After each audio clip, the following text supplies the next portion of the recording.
বলিউডে নিজের মেধা আর কারিশমার জোরে আলাদা একটা জায়গা করে নিয়েছেন কার্তিক আরিয়ান।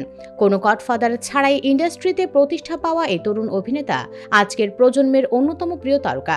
কিন্তু বলিউডের গ্ল্যামার্স জগতের পেছনের পর্দার যে অন্ধকার জগৎ লুকিয়ে আছে তা আবারও সামনে এলো সম্প্রতি সিঙ্গার ও কম্পোজার অমল মালিকের এক বিস্ফোরক মন্তব্যে।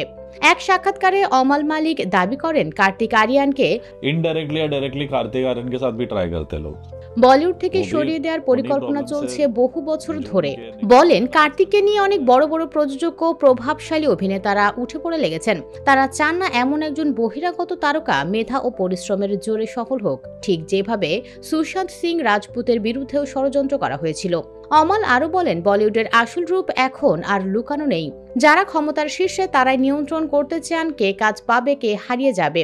সুশান্তকে ধ্বংস করতে যেভাবে একের পর এক ষড়যন্ত্র করা হয়েছিল এখন সেই একই পথে হাঁটছেন কেউ কেউ। লক্ষ্য এবার কার্তিক।